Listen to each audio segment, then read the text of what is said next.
Bom, bom dia. Eu, como de praxe, antes de começar a fala, eu agradeço o convite da organização do evento, tanto por parte do Pedro, por parte do Ministério do Meio Ambiente, e comentar duas coisas que vão nortear um pouco essa minha fala aqui. Em primeiro lugar, eu, quando recebi o convite, olhei a programação, conversando com os organizadores do evento, eu alterei um pouco a proposta dessa fala. Em primeiro lugar, na verdade, eu não vou falar de mudanças climáticas. Eu acho que diversos pesquisadores aqui vão tratar desse tema. Eu vou focar mais mesmo na vulnerabilidade. E, principalmente, eu optei por fazer uma apresentação e por tocar nesse aspecto aqui de uma maneira, do ponto de vista, vamos dizer assim, do gestor. Tá? Isso em função de uma experiência de 7 anos trabalhando em gestão pública, em órgãos de meio ambiente, tanto nível federal quanto nível estadual, e algumas coisas que, na verdade, em função também do caráter bastante técnico-científico dado a esse evento, então eu optei por tentar passar o ponto de vista um pouco mais focado na gestão mesmo. Então eu não vou abordar, vou passar muito superficialmente por aspectos metodológicos.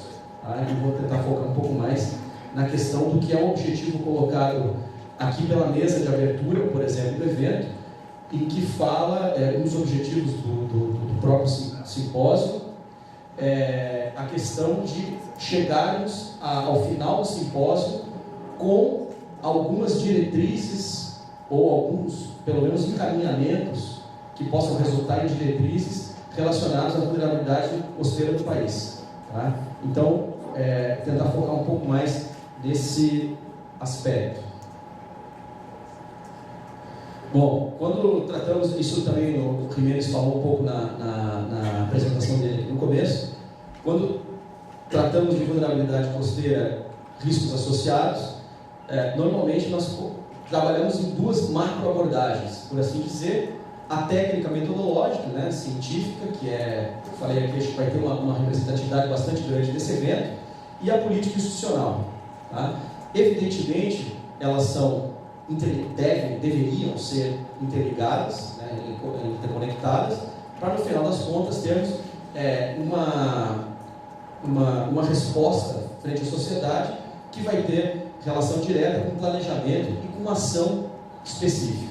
Tá? Vou voltar esse slide depois, mas uma questão crucial para esse tipo de análise é a questão da escala geográfica mesmo. Né? Como também foi dito pelo Jimenez, a questão e também pela mesa de abertura, a questão da vulnerabilidade ela é muito ampla, eu posso observá-la de diversos aspectos, né? E também de diversas escalas.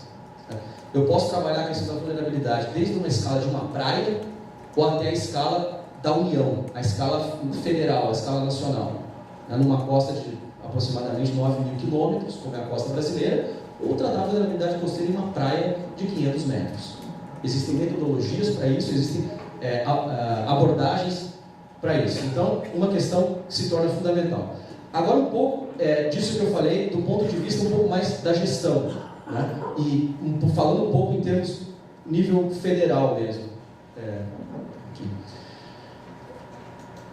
Vou falar um pouco das prerrogativas que traz a Comissão Intergovernamental.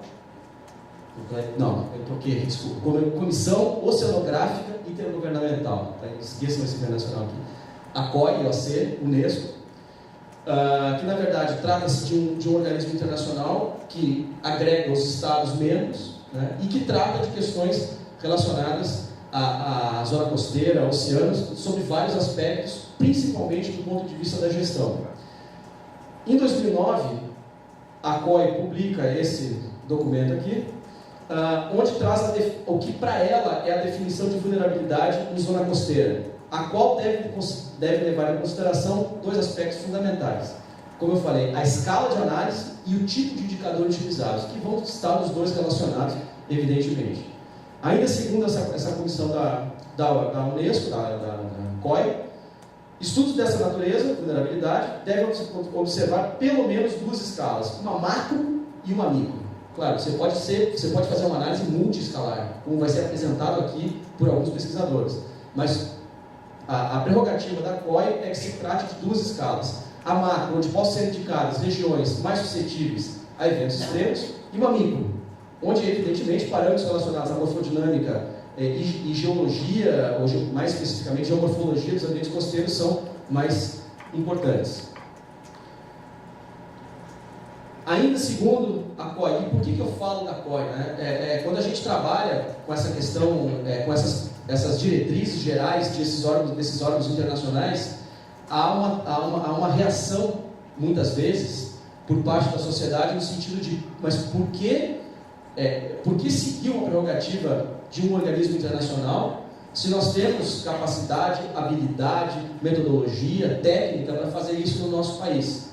Bom, esse tipo de instituição normalmente não oferece, e muito menos obriga, indica, nada disso, detalhes metodológicos, são diretrizes.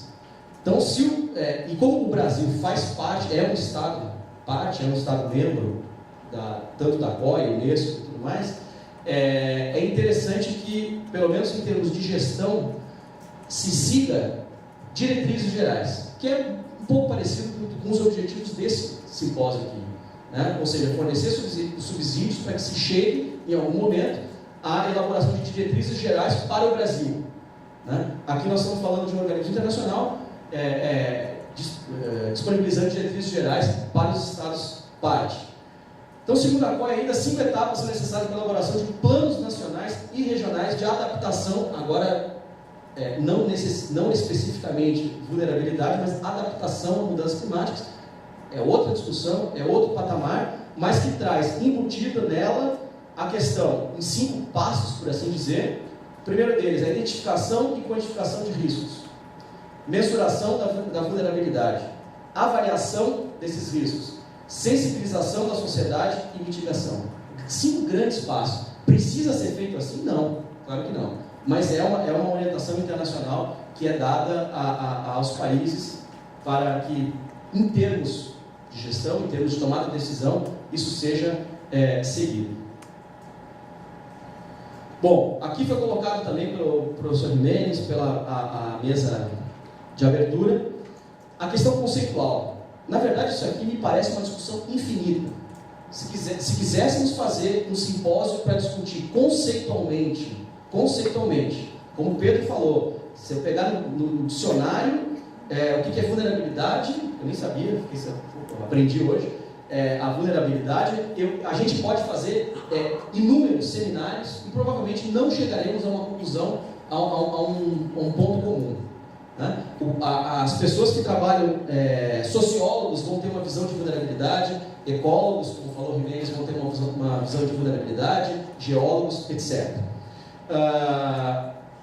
Agora, se estamos pensando num plano de ação, se estamos pensando numa política, se estamos pensando pelo menos em uma padronização de método, é necessário chegar a uma padronização mínima. Consensual, duvido. Consensual, praticamente impossível. Agora, há que se tentar uma certa padronização. Eu dou um exemplo aqui que é utilizado pelo grupo lá do Jarbas, Klein e da Universidade Federal de Santa Catarina, que eu retirei da dissertação de mestrado da Mariela Müller, que ela fez um apanhado muito interessante, uma sugestão que seja de conceituação. Como eu falei aqui, não vou ler, evidentemente, né? Basicamente, o que é perigo. Concordo também que já foi colocado aqui essa expressão hazard que a gente tenta traduzir, não existe uma tradução, aqui se traduz um pouco como risco, mas na verdade é talvez mais relacionado com perigo, ou seja, a gente pode transformar isso numa discussão infinita, tá? E eu acho que não é o objetivo desse simpósio transformar isso em uma discussão infinita. Talvez não cheguemos nem próximos de uma padronização. Agora, é preciso estar cientes disso. Estaremos trabalhando em um terreno complexo, em termos conceituais. Tá? Por exemplo, depois eu vou mostrar um projeto que temos lá uma parceria com o Uruguai, lá no Rio Grande do Sul, onde a questão de vulnerabilidade é tratada sob o ponto de vista da percepção social, a percepção da comunidade que é vulnerável sobre a vulnerabilidade. Isso já é outra percepção. Então temos que ter, antes de mais nada, essa questão conceitual de que não chegaremos a um consenso, mas que devemos chegar de alguma maneira a algum nível de padronização. Porque não podemos ter, se a ideia do Ministério do Meio Ambiente, do Poder Público, é ter uma padronização nacional, não adianta no Rio Grande do Sul eu usar uma conceituação totalmente da que é utilizada, por exemplo, aqui em Pernambuco. Então é necessário chegar a um ponto médio de padronização. Retirado também do mesmo trabalho do pessoal lá da Federal de Santa Catarina, basicamente, esses modelinhos, em termos de fluxograma, eles ajudam a organizar bastante essa questão conceitual. Tá? E aqui é um exemplo, que não necessariamente deve ser seguido, ou que seja, não é uma proposta, mas é um bom exemplo desse tipo de coisa. Existe a ocorrência de um evento no ambiente? Sim, tem presença humana? Sim ou não? Se tem presença humana, estamos falando de perigo, de vulnerabilidade, em algum momento de risco. Não, é um traço de um fenômeno natural, como falou também o professor Jimenez, estamos falando de suscetibilidade, certo? E aí, bom, o que faremos a partir disso é o segundo passo. Então, talvez seja nessa tentativa do poder público de se chegar a alguma padronização, talvez esse seja um modelo, não necessariamente este, mas um exemplo também a ser seguido aí, talvez nos grupos de trabalho que nós teremos a partir do período da tarde. Prometo que é a última vez que eu falo da COI, mas porque isso vai balizar um pouco o trabalho que foi feito e que eu quero mostrar aqui. Vulnerabilidade costeira é definida como, ainda segundo a COI, o estado das comunidades costeiras, incluindo a estrutura social, ativos físicos, ambientais, economia e suporte ambiental, que fazem com que as mesmas sejam mais ou menos afetadas por esses eventos extremos. Tá? Tudo isso para a gente chegar, então, no que foi feito, que é o estudo que eu vou mostrar aqui. Tá? Ou seja, com base nessa conceituação da Comissão Oceanográfica Intergovernamental, ainda na época, no meu caso, que trabalhava no Ministério do Meio Ambiente, utilizamos essa prerrogativa na elaboração desse documento aqui, o Macro Diagnóstico da Zona Costeira Marinha do Brasil, que vai de acordo com aquele primeiro passo proposto pela Comissão Oceanográfica, que é a identificação e quantificação de riscos. O Macro Diagnóstico como muitos de vocês sabem, é um instrumento previsto na legislação sobre o gerenciamento costeiro. Ele teve uma primeira versão publicada em 1996 e essa atualização, que hoje é a versão atual, publicada em 2008, onde tentamos identificar e quantificar, dentro das possibilidades da época, a questão dos riscos. E mais do que isso, agora a questão da escala. Tudo que eu vou falar a partir de agora trata-se da escala da União, escala federal. Tá? Dentro desse mapeamento, desse documento, dessa identificação e quantificação de risco, nós trabalhamos com 3 variáveis. O risco natural, o risco físico, também ainda naquela concepção da COI, o risco social e o risco tecnológico.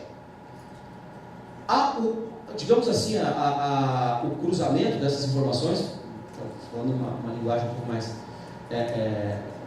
o cruzamento dessas informações vão, de alguma maneira, me indicar algum tipo de vulnerabilidade costeira na escala da União.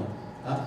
Algumas informações que utilizamos, rapidamente, para o risco natural, densidade da população, um modelo de terreno, um MLT, dados de variação de linha de costa, esqueci de botar aqui, maré astronômica. O risco social trabalhou com renda por domicílio, carência em coleta de lixo, carências em questão sanitária. O risco tecnológico tratou de potencial poluidor de indústrias, número de empregados por tipo de indústria, fonte de energia e por aí vai. Então, assim, eu não vou entrar em detalhes metodológicos. Tá? Eu estou à disposição durante todo o evento para conversar sobre isso, mas apenas mostrar os resultados e tentar indicar um pouco esses caminhos aí que trabalhamos nesse aspecto.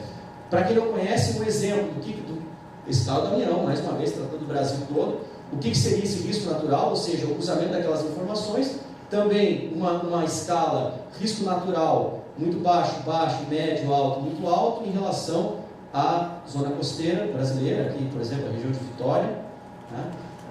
informações complementares relacionadas a processos oceanográficos e variação da linha de costa. Alguns deles entraram no algoritmo, outros não entraram no algoritmo, alguns deles são simplesmente informações descritivas que complementam essa informação.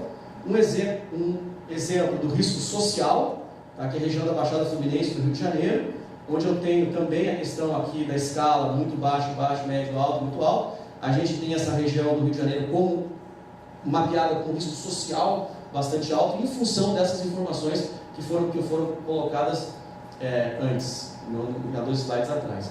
Também um exemplo do risco, o que é o risco tecnológico. Esse a gente não conseguiu caracterizá-lo dessa maneira alto, muito alto, em termos de região geográfica, mas sim a relação da matriz energética / indústria com relação à população e o local geográfico em si.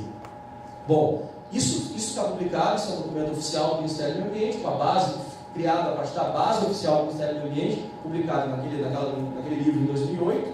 E o que fizemos aí já na universidade, né, foi, com base nessa informação que tínhamos, nessa base de dados oficiais que tínhamos à disposição, né, definimos a vulnerabilidade do ponto de vista da COI, né, para todo o litoral brasileiro, ou seja, a informação do risco social, tecnológico e natural, através de cruzamentos booleanos e geoprocessamento e tudo mais, que eu não tenho de cabeça aqui, mas temos, né, no artigo, nas publicações, chegar a esses níveis de vulnerabilidade também na escala muito baixo, médio, muito alto, para todo o litoral brasileiro, na escala da União, e onde a gente cita, ressalta aqui, que isso parte da utilização de uma base de dados oficial brasileira, segue os preceitos da COI, né, com a utilização dos três parâmetros, 3 indicadores, 3 grupos de indicadores principais.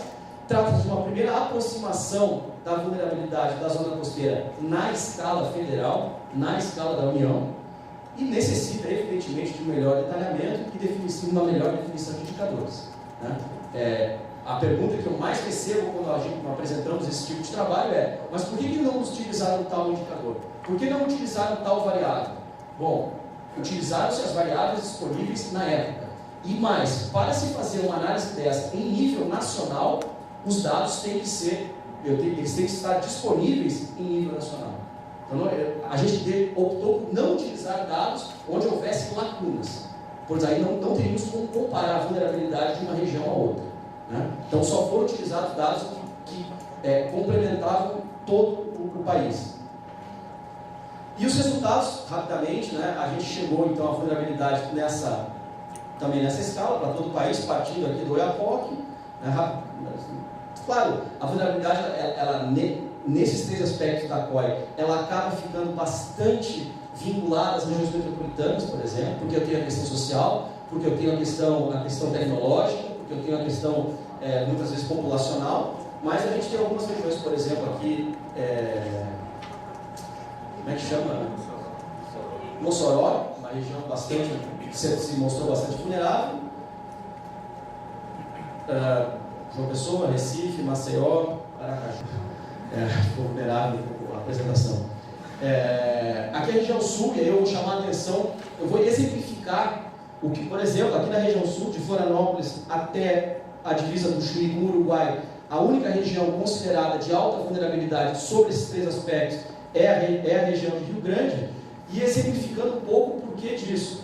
Por exemplo, a região de Rio Grande. Bom, Rio Grande localiza-se aqui no estuário da Lagoa dos Patos, né, uma das maiores lagunas do mundo. Ela localiza-se aqui nessa região do estuário. Trata-se de um importantíssimo sistema ambiental, ecológico, econômico e social. Mais ou menos isso aqui é a cidade Rio Grande, o balneário Cassino, aqui próximo, é a região portuária. Trata-se de uma área baixa, né, uma região facilmente inundável. A questão física de eventos extremos e tempestades, eu podia ter trazido, inclusive, mapas bem mais recentes, mas que vão mostrar a mesma coisa, né, por estar com uma latitude 30 graus sul, temos uns sistemas frontais, ciclogêneses muito intensas e frequentes nessa região, questão de storm surge, tudo mais, bastante representativo. Ou seja, tratando da questão física, né, nessa definição da COI, a mesma coisa aqui, por exemplo, numa escala de pressão, ou seja, aqui estamos falando nessa região que está o Uruguai, Argentina, nós estamos aqui nessa região.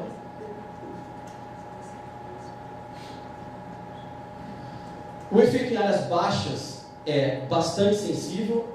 Rio Grande trata-se de uma cidade socioeconomicamente deprimida, né? Os indicadores sociais socioeconômicos são muito ruins, ou seja, a questão social aliada à questão física e, mais recentemente, a questão técnica, ou seja, do risco tecnológico, onde eu tenho um porto, o terceiro, quarto, maior porto em movimentação de cargas, e toda essa região portuária atualmente vem recebendo investimentos da ordem de bilhões de reais em polo naval e que tem acarretado uma situação como essa aqui, ó, onde eu tenho indústrias de fertilizantes, grandes indústrias de fertilizantes, tenho a indústria de metalurgia, tenho serviços relacionados, né, à questão portuária e a toda essa questão de logística, tenho a indústria de energia ou indústria química, Petrobras, Granel, Ipiranga, Copesul, questão termoelétrica e tudo mais. Tenho ainda indústrias de alimentos, tá, distribuídas, arroz, questão do peixe, sardinha e tudo mais. E ainda tenho nesse mesmo estuário, agora recentemente, a questão da indústria madeireira, que o Porto de Rio Grande tem se transformado num porto madeireiro também. Então, isso aqui caracteriza o risco tecnológico por si só. Acrescentado a um estuário de áreas baixas, de uma situação socioeconômica muito ruim, bom, a isso chamamos vulnerabilidade muito alta. Tá?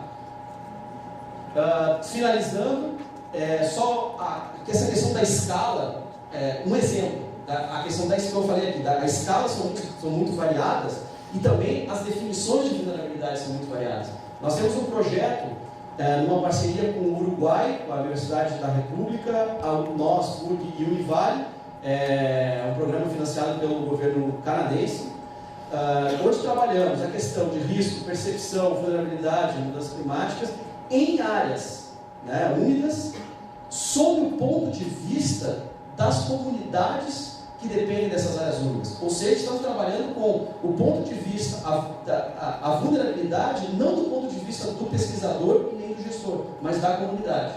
Né? E aí é um tipo de trabalho que estamos desenvolvendo, complementar a esse que fazemos, que tradicionalmente fazemos né, em termos de vulnerabilidade, e que já nos tem mostrado como a percepção desses usuários, dessa comunidade, desses atores sociais, é distinta das que temos enquanto academia e enquanto, muitas vezes, gestor público. Ou seja, aumentando a complexidade do processo.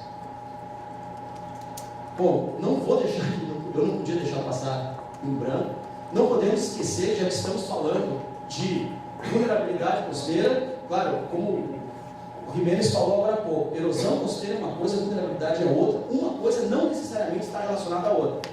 Mas, em 2008, fizemos um simpósio aqui em Recife, 130 pessoas envolvidas, onde diversos encaminhamentos foram dados para a questão específica da erosão costeira. Mas muito como, em algum momento, a vulnerabilidade costeira vai cruzar, vai passar por erosão costeira, não podemos esquecer isso que foi feito. Um trabalho com diretrizes muito interessantes que foram geradas por esse grupo aí. Tá? Então, isso foi uma ação do Ministério do Meio Ambiente que deve ser considerada. Finalizando, trago algumas considerações iniciais, já que me coube uma palestra inicial, uma fala inicial, para contribuir ao debate. Análise desse tipo, vulnerabilidade costeira, devem apoiar a priorização das ações do governo. Vamos falar um pouco do óbvio também aqui. Alguém tem que falar um pouco do óbvio, vou falar um pouco do óbvio. Análise desse tipo deve apoiar a priorização das ações do governo. Essa palavra aqui é chave, priorização. Vou gastar, como o Jimenez também falou um pouco aqui, vou gastar X milhões de reais para questões de vulnerabilidade costeira, aonde eu devo investir esse dinheiro? Né? Não deve ser, como ele disse, democrático, deve ser em função dessa priorização aqui. O papel das instituições, isso deve ser muito debatido. Nessa questão de vulnerabilidade, de risco costeiro, qual o papel das instituições? Quem faz o quê? Quem deve fazer o quê? Dentro desse assunto, o Ministério do Meio Ambiente deve ter uma prerrogativa de liderança. Isso é a minha opinião. Uma vez que a legislação define como coordenador do processo de gerenciamento costeiro no Brasil, e essa questão de vulnerabilidade deve ser, pelo menos, levada a cabo pelo Ministério do Meio Ambiente. Não sozinho, evidentemente, e nem como dono do assunto, mas como liderança, como tem feito. Como estamos aqui em função disso. E acho que há de se ultrapassar a barreira do diagnóstico. Isso vale, minha opinião, para o país. Isso foi uma coisa que na Rio+20 a gente discutiu bastante, a gente conversou. A gente precisa passar essa barreira do diagnóstico. Nós fazemos muito diagnóstico, nós temos tudo diagnosticado. No máximo precisa uma atualizaçãozinha aqui, outra ali. Nós diagnosticamos. Bom, o papel das universidades, agora voltando ao que faço hoje, e centros de pesquisa deve evoluir um pouco para proposição e geração de subsídios efetivos à melhoria dos processos. Também o ministro falou aqui, o papel seja balizar uma decisão. Se a decisão vai ser acertada ou não, não sei, mas nós precisamos começar a caminhar um pouco mais no sentido de proposição e subsídios. Os diagnósticos estão muito bem feitos, existem as dezenas. Talvez uma atualização de um ou outro, mas há que se caminhar nesse sentido aí. Voltando um pouco ao primeiro slide, eu acredito que a função desse simpósio e nossa seja trabalhar a razão desse simpósio se encontra nessa seta aqui, tá? Porque técnico e metodológica, as universidades e centros de pesquisa já o fazem com muita qualidade. Político institucional, os instrumentos já estão postos, a legislação está posta. Talvez não seja necessário mudar muita coisa em termos de instrumentos da legislação, atualizar uma coisa ou outra. É aqui que se encontra, talvez, o grande desafio. Ou seja, é nessa interface entre técnico, metodológico e institucional que há que se despender os maiores esforços, que é o que estamos fazendo aqui nesse seminário agora. Último slide, prometo, Pedro, um conceito-chave, tá? Que eu vejo assim como não há como tratar essa questão sem fugir disso aqui, o planejamento estratégico integrado. Tá? Isso é chavão. Quem trabalha com isso vive o dia inteiro ouvindo temos que fazer um planejamento estratégico integrado. Não vejo como fugir disso. Tá? Ou seja, isso vai tratar de monitoramento ambiental permanente, séries de dados a longo prazo. Jimenez comentou aqui que o sistema de boias da Espanha vai ser desativado em função da questão da crise. Nós aqui no Brasil não temos um sistema de boias monitorando ondas, por exemplo. Existe um odógrafo na água hoje, que é o aqui de Pernambuco. Os esforços brasileiros para isso, do governo brasileiro, começaram agora, começaram há um ano atrás. Então isso está engatinhando no país. Não há como foi dito aqui antes, não há como trabalhar essa questão sem esses dados de longo prazo. Bom, aí se opta se busca alternativa. Qual é a alternativa? Modelagem, previsão, e que é o que vem sendo feito, por exemplo, no projeto que o Ministério do Meio Ambiente coordena e leva a cabo junto com o governo espanhol, que é o Sistema de Modelagem Costeira, o SMC, que através de uma reanálise de 60, 40, não lembro quantos anos agora, acho que isso vai ser apresentado mais para frente, nós temos pelo menos uma aproximação, que pode ser utilizada em gestão, como não temos a questão do monitoramento ambiental. Trouxe a questão das ondas, isso vale para diversas frentes. A questão do ordenamento territorial efetivo, principalmente no nível municipal. É no nível municipal que esse ordenamento territorial deve ser priorizado. Efetivação de políticas estaduais de gerenciamento costeiro. Pernambuco é um dos estados mais avançados da história. A política estadual de gerenciamento costeiro de Pernambuco é uma das mais qualificadas nesse sentido. E alguma coisa que, um tanto quanto tradicional e até mesmo não muito avançada, mas há que se fazer um planejamento prévio e priorizar estudos para as formas clássicas, por que não, de respostas a efeitos esperados de mudanças climáticas. Recuo, acomodação, proteção. Há muitos anos se discute isso. Hoje em dia já existem novos paradigmas, mas nós nem ao menos conseguimos chegar nesse ponto aqui. Então, insistir nisso. Tá? pode ser uma utopia minha. Assim, chegar isso aqui, né, num país que, inclusive hoje, vivemos um momento desenvolvimentista, como nunca, né, desenvolvimento, que tem um lado positivo, que a gente tem visto aí, país afora, mas que tem um lado negativo também, que estão passando por cima de tudo no do desenvolvimento. Bom, e aí, não podia deixar para encerrar, se é uma utopia, bom, que seja uma utopia de Eduardo Galeano, né, que sirva, antes de mais nada, para caminhar. Se a gente nunca vai alcançar a utopia, pelo menos que ela sirva para caminhar.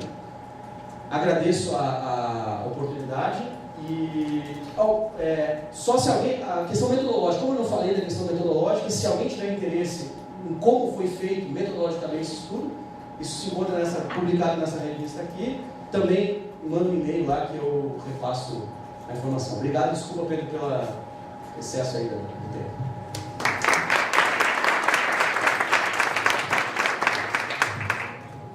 Pessoal, vamos funcionar assim, João, vamos fazer assim, vamos apresentar a outra palestra, que é a do Wilson, e a gente discute as duas e tenta integrar um pouco os produtos, pode ser?